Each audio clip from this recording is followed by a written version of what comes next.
It was supposed to be a celebration. Balloons. Cake.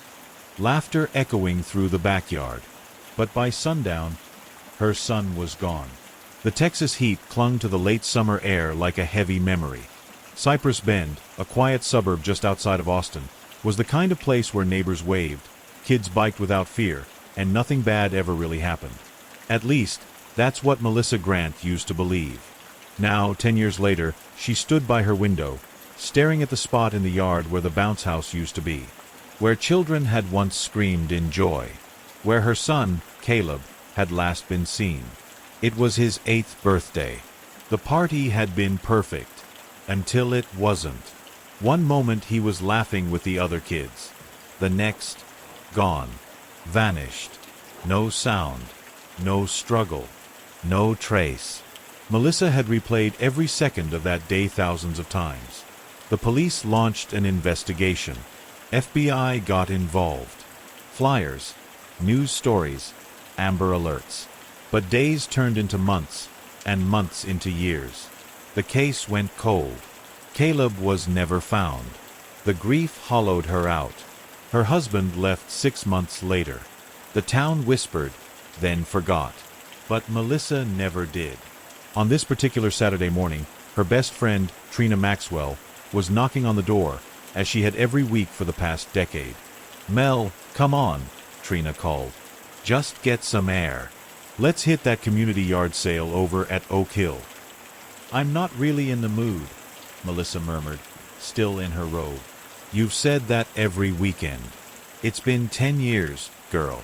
You need out of this house, even if just for a few hours." Melissa looked over her shoulder at the mantel. Caleb's school picture, age 7, his smile a perfect mix of innocence and mischief, still held the center spot. With a heavy breath, she nodded and went to change. The Oak Hill Community Yard sale stretched across 4 blocks. Lush oak trees shaded the sidewalks while tables overflowed with everything from antique lamps to boxes of dusty toys. A dozen families had set up booths in their driveways, chatting, bartering, and smiling like the world hadn't stopped spinning 10 years ago. Trina, ever the social butterfly, bounced from booth to booth. Melissa trailed behind, her eyes scanning but not really seeing, until something stopped her. At a corner table beneath a red umbrella, a man in his 60s was arranging a box of old electronics, cameras, chargers, and handheld games. Melissa almost walked past, until her gaze fell on something teal. Her breath caught in her throat. A Game Boy. Her heart picked up speed. Not just any Game Boy. That color. Those 3 faded Pokemon stickers, Pikachu in the middle, Squirtle to the left, Charmander to the right. She remembered helping Caleb place them one by one. Oh. It couldn't be. Hands trembling, Melissa picked it up. The texture, the scratches, even the little crack in the corner. It was Caleb's. I know this device," she whispered, eyes filling with tears. Trina, returning from another booth, froze when she saw her friend's expression. "Mel, what's wrong? This belonged to Caleb." The older man noticed the commotion. "You ladies okay?" Melissa looked up, eyes red. "Sir, where did you get this?" The man hesitated, his smile faltering. "I've had it for years. Picked it up at a swap meet down near Bastrop." Melissa's voice rose. "This was my son's. He went missing 10 years ago. This Game Boy was with him when he disappeared." Whispers started to ripple from nearby tables. Shoppers paused. The air grew thick with curiosity and tension. The man shifted uncomfortably. "Ma'am, I think you're mistaken. Kids had a million of these." "No!" she shouted, clutching it to her chest. "Look at the stickers. I put them there with him. This is Caleb's. I know it." He reached toward her. "I think you should give that back." "Don't touch me," she snapped. A crowd had begun to form now. The man's tone turned colder. "I'm calling the police." "Please," Melissa begged, desperation cracking her voice. "If you know where this came from, if you've heard anything." "I don't know nothing," he said quickly, slipping his hand into his pocket. Then Melissa saw it. He wasn't just reaching for his phone. He was trying to hide the Game Boy. Trina stepped between them.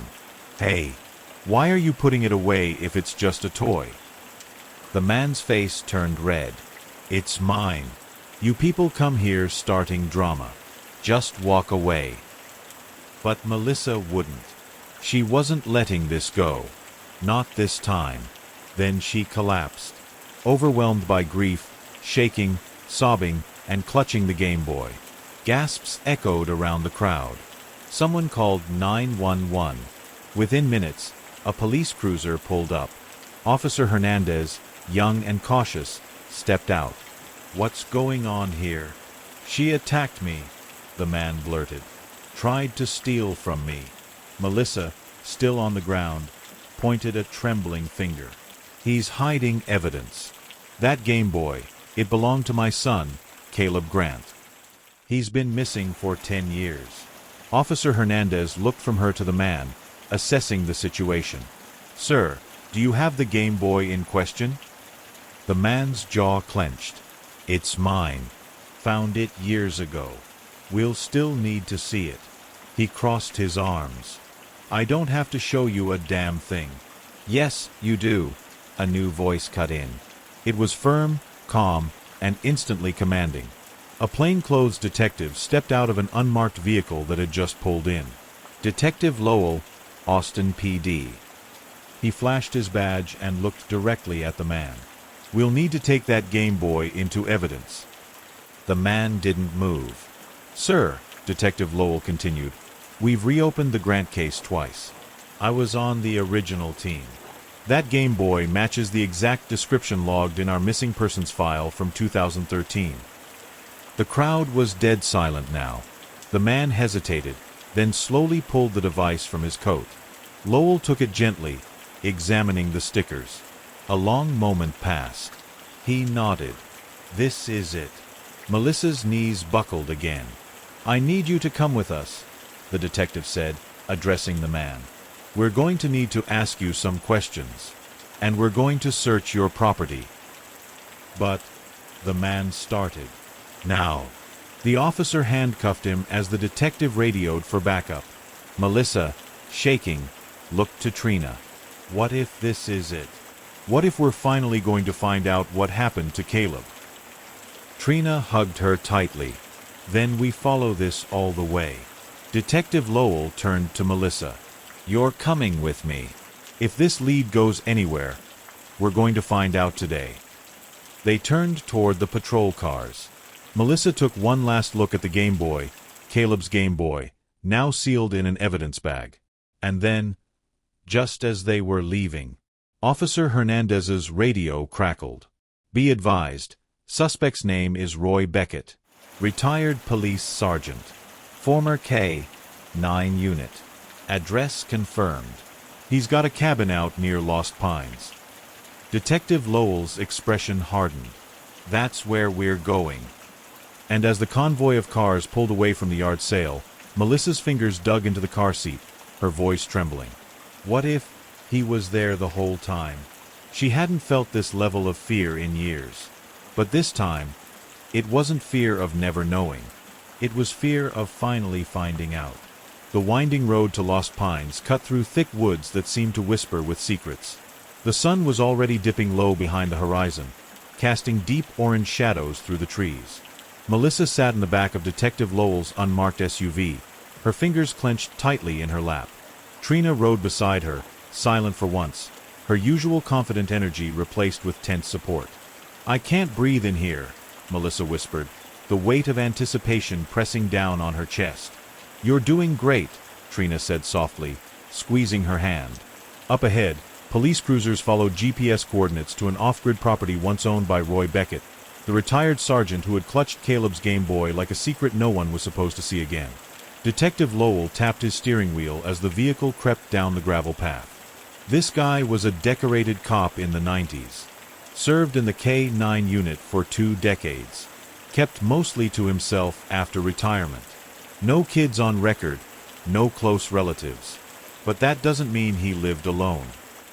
Are you saying you think he was hiding someone? Trina asked. Lowell glanced at Melissa in the rearview mirror. I'm saying he had the opportunity, and enough know-how to make someone disappear. The trees finally broke open, revealing a modest log cabin tucked into a clearing. The porch sagged slightly. The windows were dark. But what caught everyone's attention wasn't the cabin itself. It was the rusting Volkswagen Beetle parked just behind it. Melissa's breath hitched. That's the same car, she said. That's the one we followed earlier today. The one the younger man drove away from the yard sale. Lowell raised a hand, signaling to the officers. Guns were drawn, vests secured, flashlights snapped on. He turned back to the women. Stay in the vehicle. I mean it. But, Melissa started. He cut her off gently. I promise, you'll be the first to know what we find. But for now, let us do our job. Melissa nodded, reluctantly. She clutched Trina's hand tighter, her eyes locked on the cabin as the officers moved in. One of them pounded on the door. Austin Police. Anyone inside? Silence. Then the front door creaked open, just slightly, enough to show that it hadn't been locked at all. 3 officers entered. Flashlights swept across the dusty furniture, faded curtains, and old hunting trophies that lined the walls. Nothing. Lowell motioned toward a narrow hallway. Check the basement.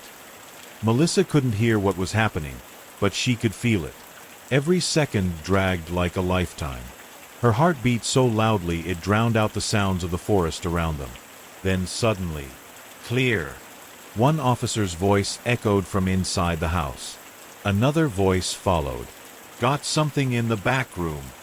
Melissa bolted upright. Trina grabbed her arm, but it was too late. She flung the car door open and ran toward the house, her feet pounding the gravel. Ma'am, stop, an officer called. But Melissa didn't stop. She reached the porch just as Lowell exited the cabin with something clutched in his gloved hands. A box. A clear plastic storage bin. Inside it, children's books, an old Buzz Lightyear figurine, and a red backpack with Caleb stitched on the front in block letters. Melissa let out a sob. Oh my God, that's his. That's my baby's backpack. Lowell placed the box gently on the porch. We also found a child's cot and some food wrappers in a back closet. Recently used. Melissa stepped closer, staring at the items. She reached toward the backpack, but an officer gently stopped her. We'll need to dust everything for prints, he said. We'll take it all in as evidence. Her voice cracked. Was he here recently? Lowell looked troubled. That's what we're trying to find out. Another officer stepped out, walking quickly toward them. Detective. There's a crawl space. Someone was definitely living down there. Old mattress, blankets, no light. But it's empty now. Melissa swayed. Caleb, she whispered. A sickening realization began to creep in. He had been here, but he was gone again. Lowell's phone rang. He picked it up and stepped a few feet away, listening intensely. When he returned, his face was more serious than before. That was the unit back at the station. They pulled Roy Beckett's phone records. There's been frequent communication with a burner phone registered to a Derek Beckett. Who's that? Melissa asked. Lowell's voice was grim. We believe that's his son. A man who doesn't officially exist on any record. No social security. No tax returns. No employment. But we traced the car registration on that Beetle. It belongs to a Derek. He's been using the family cabin for months. Melissa's hands clenched into fists. Then where is he now? Lowell paused before answering. We just got a hit. A store surveillance camera caught Derek about an hour ago. At a Halloween costume store in Bastrop. He was loading something heavy into the Beetle's trunk. Alone. Melissa and Trina exchanged wide-eyed looks. That's the same man from earlier today. Trina exclaimed. We saw him take a box of children's stuff from Roy at the yard sale. Melissa turned to Lowell, her voice trembling. "You think Caleb is with him now?" "We don't know yet," he said. "But we do know this. Derek left the store and drove out east, toward the Pine Hollow campgrounds. And according to that clerk you spoke with earlier, there's supposed to be some kind of underground scary party happening out there tonight." He looked Melissa dead in the eye. "If Caleb is alive, that's where we'll find him."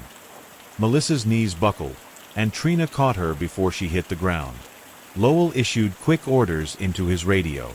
"All units, converge on Pine Hollow Trail. Lights off. No sirens. We move in silent." He turned to Melissa. "Get in the car. We're leaving now."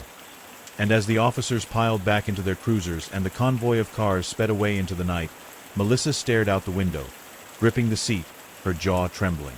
Somewhere out there, at a hidden party in the woods, her son could be waiting. They thought it was just a Halloween gathering, but in the woods that night, something darker was unfolding. The Pine Hollow Trail was remote, so far off the grid that phone signals vanished a few miles out. A dense forest surrounded the area, filled with towering pines that blocked the moonlight and muffled sound. The deeper they drove, the more isolated it became. Melissa sat stiffly in the back seat of Detective Lowell's SUV. Every bump in the road made her heart lurch. Trina clutched her hand in silence, as if willing her strength. Ahead of them, 4 police cruisers rolled through the dark, headlights dimmed. No sirens, no flash. Just the hum of tires over dirt and the low murmurs of officers checking their radios. "Do you really think he brought Caleb here?" Melissa asked, her voice barely audible. Lowell didn't answer right away. When he finally spoke, his voice was calm but clipped. "People like Derek don't see themselves as kidnappers. They think they're saviors, protectors. That makes them dangerous." A mile deeper into the forest, a fork in the path appeared. One road was blocked by fallen branches. The other led downhill toward what looked like an old campground clearing. Lowell pointed. "That way. That's where we tracked the green Volkswagen." As they descended, they passed hand-painted wooden signs staked in the ground. "Face your fears here. Zombies beyond this point. No turning back." Melissa's hands trembled. "It's a theme party," Trina whispered, reading the signs. "But why go this far out into nowhere?" Then they saw it. Beyond the next bend, the woods opened into a clearing dimly lit by colored lanterns hanging from the trees. Flashing strobe lights danced through the branches. In the center of the clearing stood a large bonfire pit, already smoldering. Fog machines puffed clouds of mist across the ground.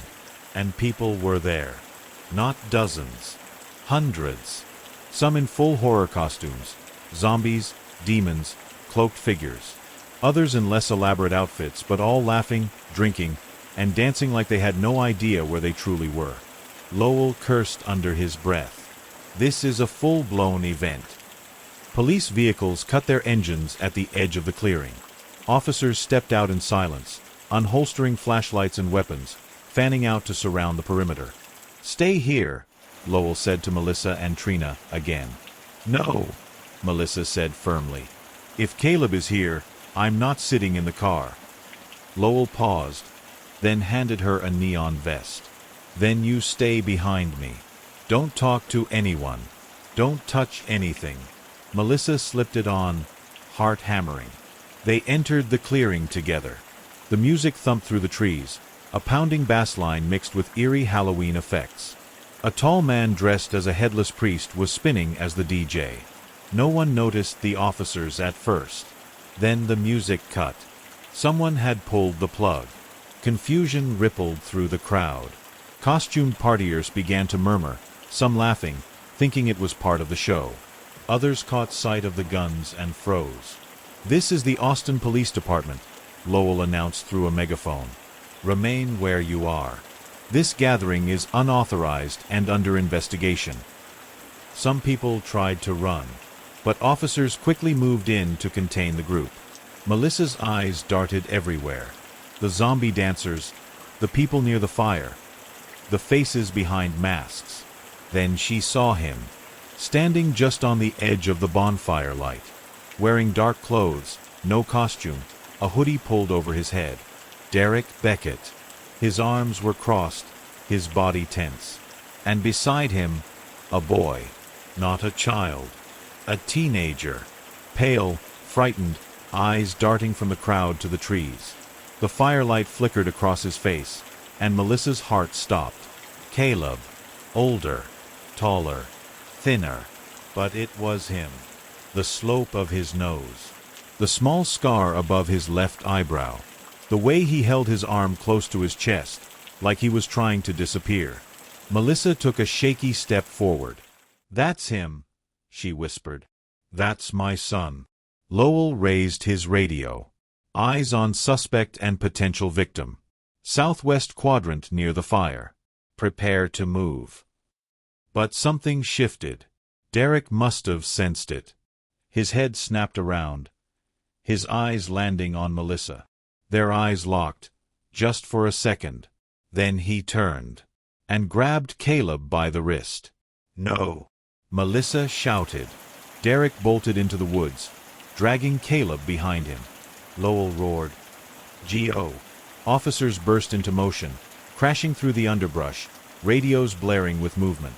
Melissa tried to follow, but Trina held her back. Let them do their job. Tears streamed down Melissa's cheeks as she watched the flashlight beams disappear into the trees. Lowell's voice crackled through her radio. "Suspect heading northeast. Teen resisting. Suspect is armed. Repeat, suspect is armed." A shot rang out in the distance. Then silence. Total silence. Melissa clutched Trina's arm. What just happened? What just happened? The radio crackled again. "Suspect down. Repeat, suspect down. We've secured the teen. EMS requested immediately. He's in shock. Repeat, the boy is in shock. Responding units prepare trauma support." Melissa collapsed to her knees, sobbing. "Is he alive?" she screamed. "Is Caleb okay?" No answer came. Just static, and the sound of more sirens approaching.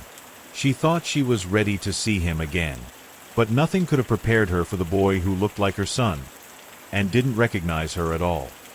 Melissa's ears rang with silence, the kind that only follows after trauma, after a gunshot, after 10 years of waiting turns into one terrifying second of maybe, or maybe not. Flashing lights painted the clearing red and blue. More cruisers had arrived. EMTs pushed through the crowd with medical kits. Somewhere in the chaos, someone shouted her name. "Melissa!" It was Detective Lowell, emerging from the woods, his vest covered in dirt, a scratch on his forehead. But his expression was what she locked onto. He looked shaken, but alive. And behind him, 2 paramedics led a young man through the trees, wrapped in a foil blanket, eyes wide and haunted, legs trembling.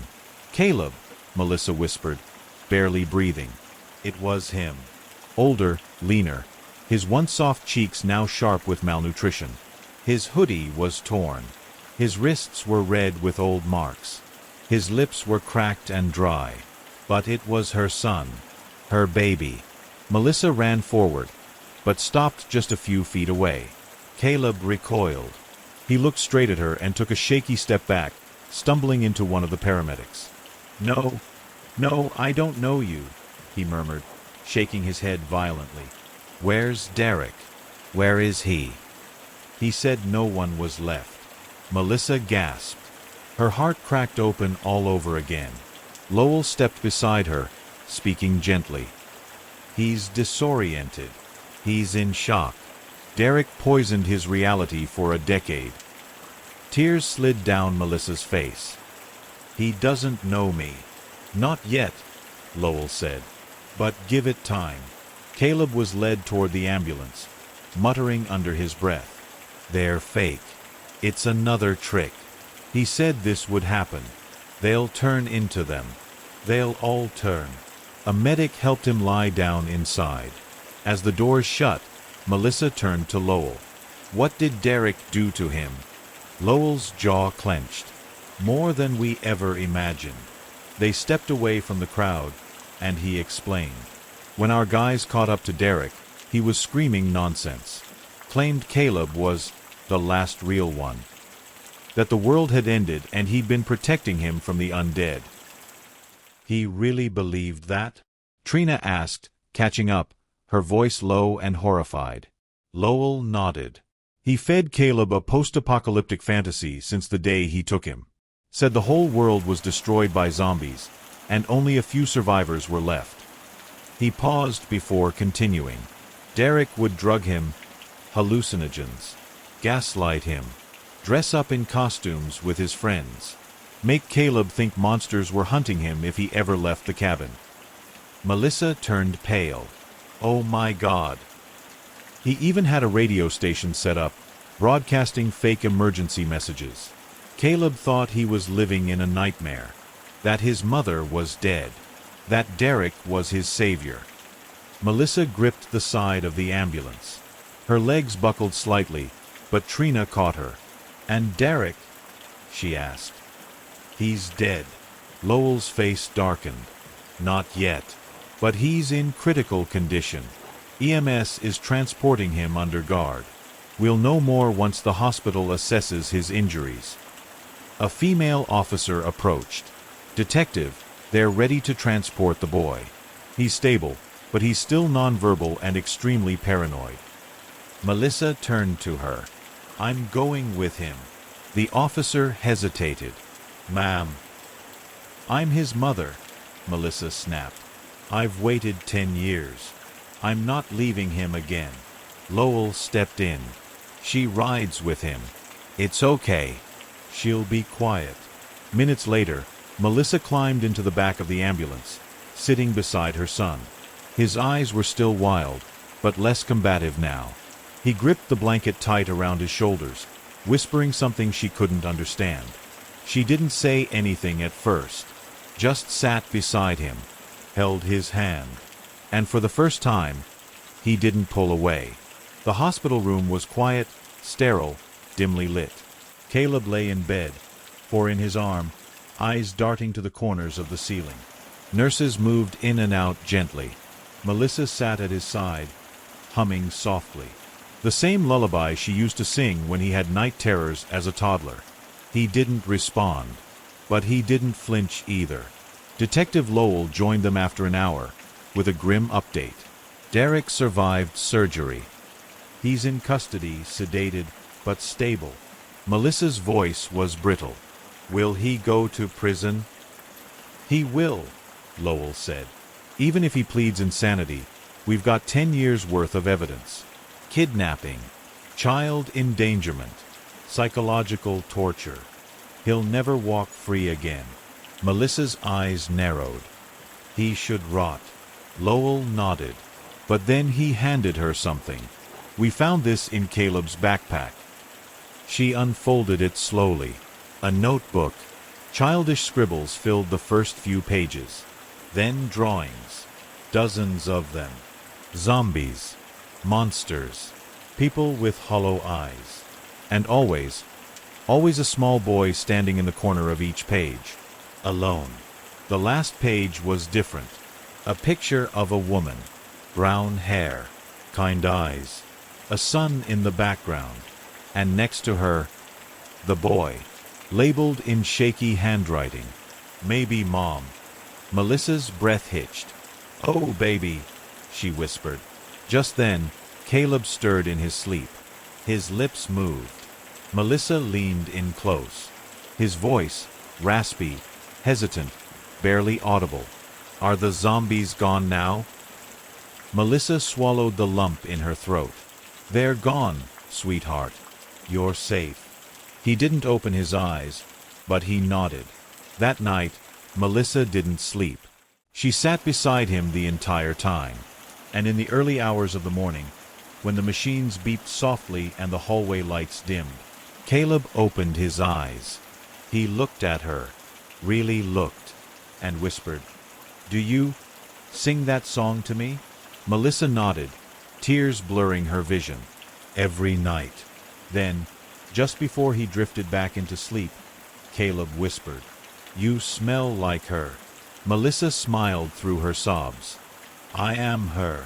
But just as she let herself feel the first drop of hope in a decade, a nurse entered the room, holding a phone. Mrs. Grant, there's a call for you. From someone claiming to be from Derek's legal team. Melissa's stomach turned cold. What do they want? The nurse paused, then handed her the phone. The voice on the other end was low. Male. We know where the rest of the children are. She thought the nightmare had ended when she found her son. But the truth was far more horrifying. Caleb may not have been the only one. Melissa stood frozen. The hospital hallway suddenly too narrow, too cold. The nurse's phone trembled in her hand. The man's voice, low, measured, still echoed in her ear. We know where the rest of the children are. Her throat went dry. What children? She asked, voice quaking. What are you talking about? But the caller didn't answer directly. Check Derek's old journals, he said. He kept them at the cabin, beneath the floorboards, left side of the bed. But hurry. There's a storm coming, and if you wait too long, the evidence will disappear. Silence. Melissa stared at the phone, trying to process the words. The rest of the children? More victims?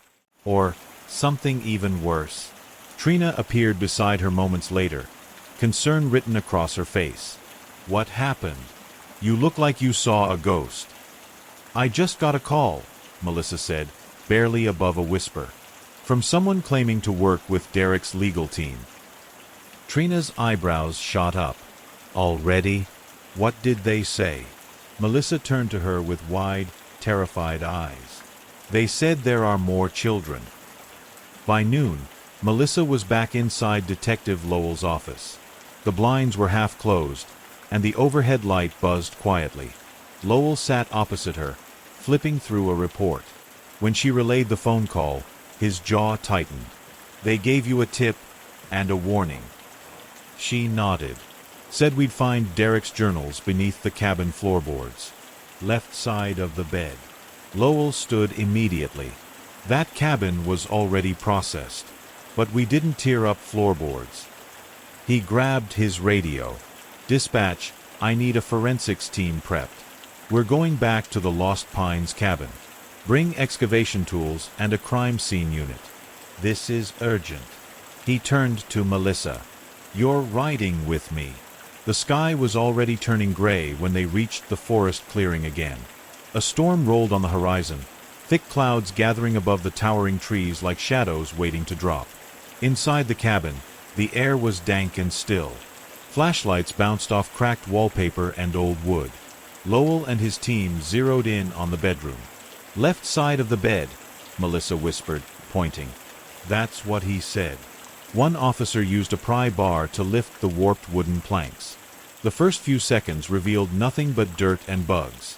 Then, a sound. Hollow.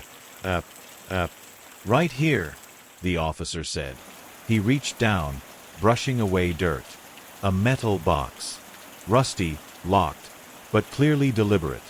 Lowell used his multi-tool to pop it open. Inside, 3 leather-bound notebooks. Pages yellowed, corners curled, but still legible. Lowell opened the first one, and froze. Page after page. Dates. Times. Observations. Names. Children's names. Carter, age 7, found near Wimberley. Says his dad hurt him. Tells stories at night.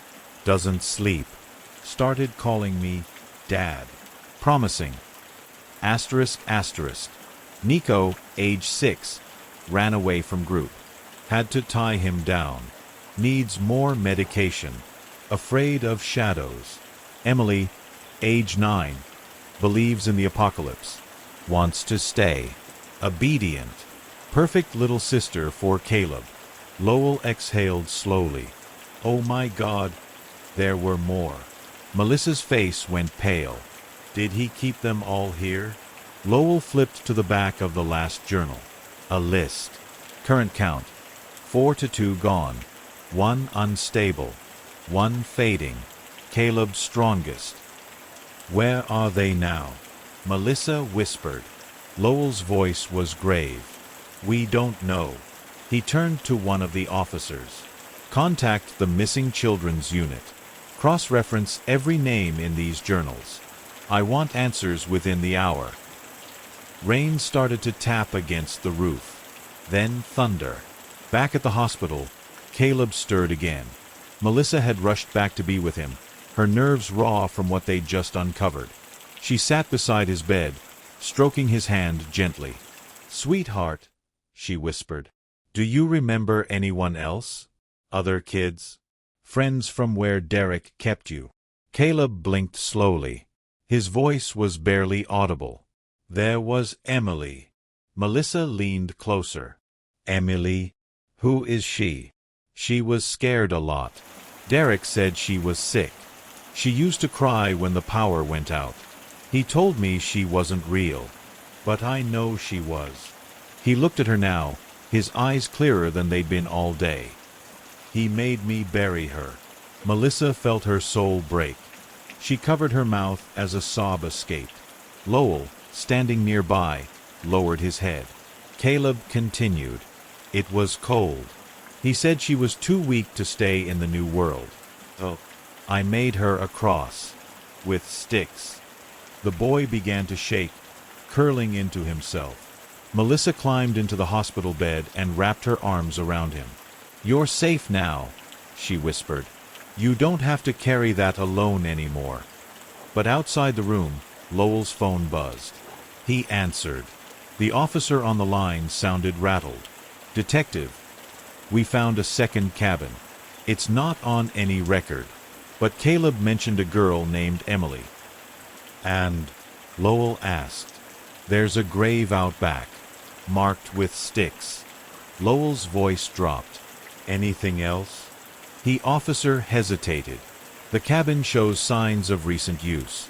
And sir, there are footprints. Fresh ones. Multiple sizes. Lowell's eyes snapped toward the hospital door. They're still out there? The officer's answer was clear. Yes, sir. And it looks like someone's been moving them. Lowell closed his eyes and muttered, this isn't over. They thought Derek was the only monster in the woods. But what they discovered next changed everything. The storm hit fast. Sheets of rain hammered the windows of the hospital room where Caleb rested. His eyes closed, but his hands clenched into fists even in sleep. Melissa sat beside him, still shaken from the conversation earlier. He had made a cross for a girl named Emily. A girl he had buried.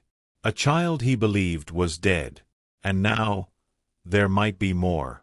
Detective Lowell re-entered the room, soaked from the rain and grave-faced.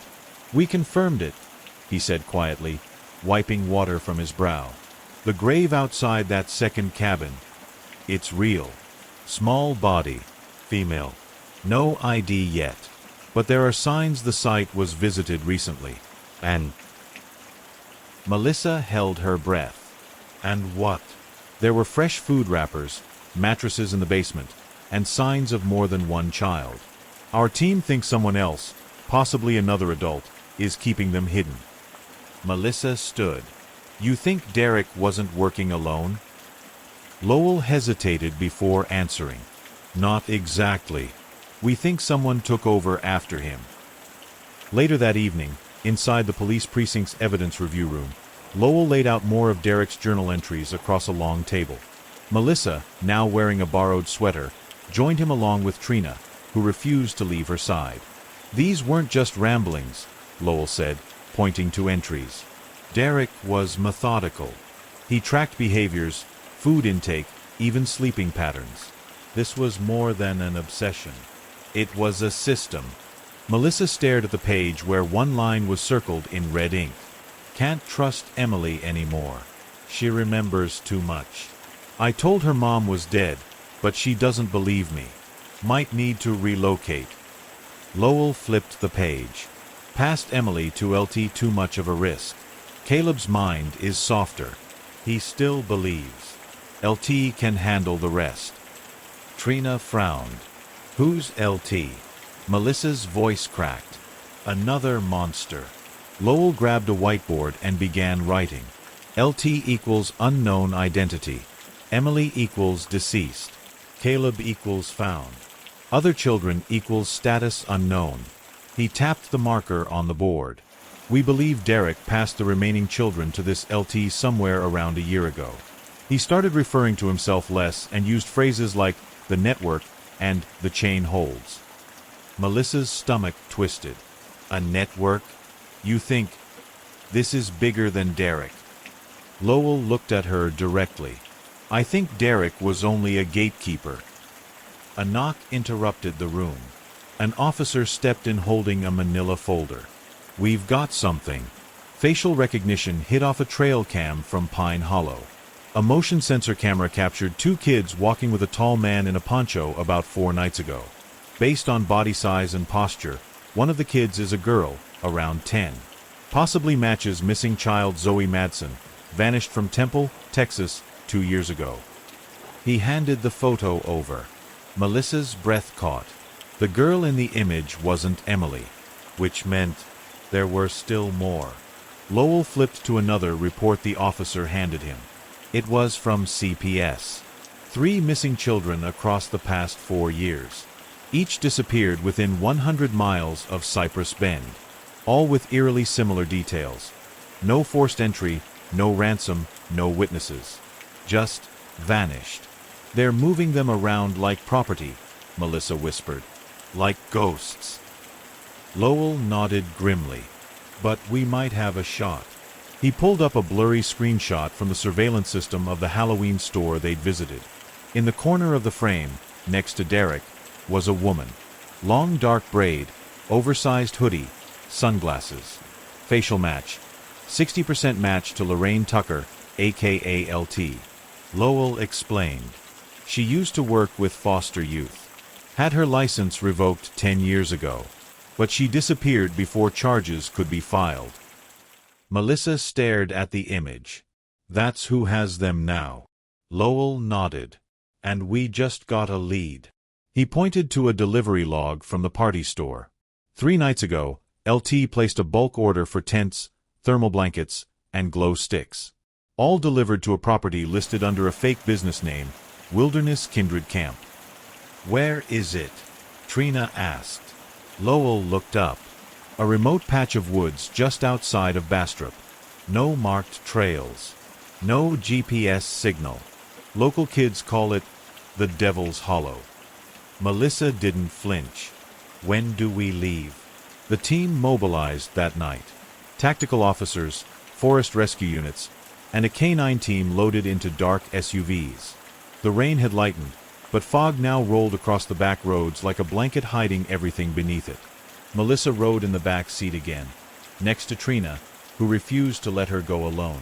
As they turned off the main highway and onto a narrow, tree-choked path, the radios began to crackle with static. We're losing signal, an officer reported. Lowell, in the lead SUV, keyed his mic, keep going. Lights off. No sound. We approach on foot at the first clearing.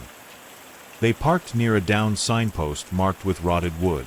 No trespassing. Wilderness Kindred property. Beyond it, only trees and mist. Melissa looked to Trina. You don't have to come. Trina looked her dead in the eye. Hell, I don't. They moved in silently. Darkness swallowed them. Footsteps pressed through wet soil. Branches cracked under gear. And Lowell raised his hand, signaling everyone to stop. In the distance, flickering lights, lanterns, shadows, and the unmistakable sound of children. Laughing. Then, a voice. A woman's. Sharp. Controlled. You only have each other. The world is gone. Your old lives are gone. Your new family is here. Melissa's breath caught. Lowell turned, his voice a whisper. That's her. He pointed to a clearing beyond the fog.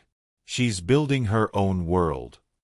Then he raised his hand and gave the signal. Officers rushed forward. Police.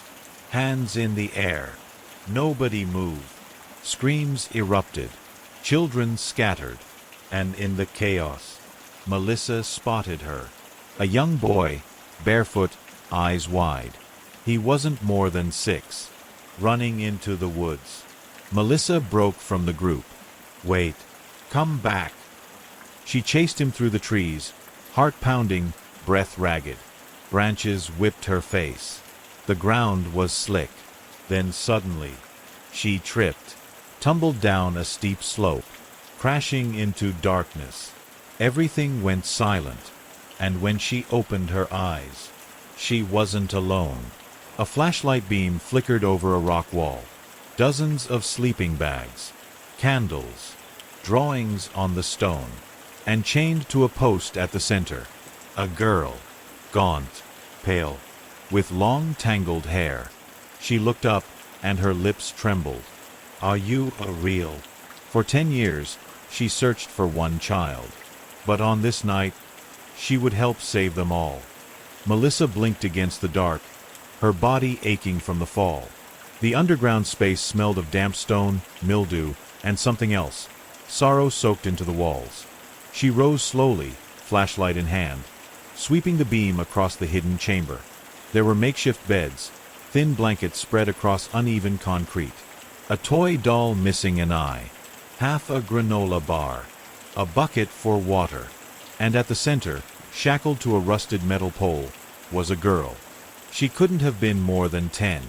Filthy, gaunt, hair like straw, but her eyes, they were still alive. "Are you real?" the girl repeated, her voice raw. Melissa dropped to her knees. "Yes, yes, sweetheart, I'm real." The girl started to sob, not loud, but broken, shattered. Melissa reached for the chain around her ankle, trying to force it open, but the metal was rusted tight. "I'm going to get you out of here," she whispered, heart pounding. Heavy footsteps echoed above them. Then shouts. "Police!" Hands in the air. Gunshots cracked in the distance. The girl flinched and screamed, curling into herself. "They're coming back. They said if I made noise, they'd bury me too." "No, no, baby, listen to me," Melissa said, placing both hands on her cheeks. "Those aren't the bad people. That's the police.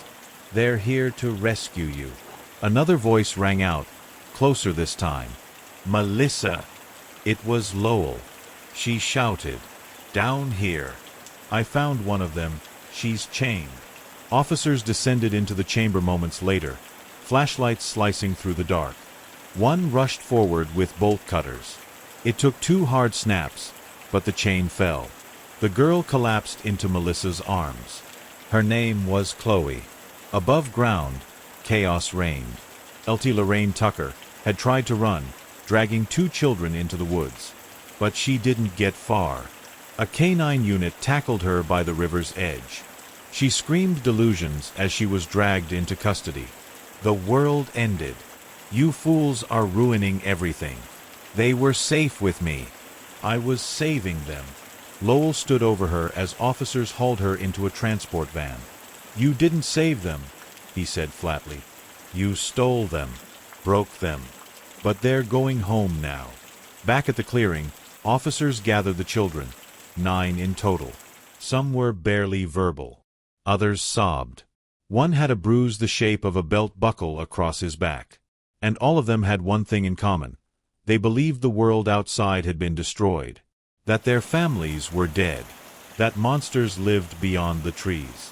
Melissa sat near the medical tent with Chloe in her lap, wrapped in a rescue blanket, sipping warm broth from a cup.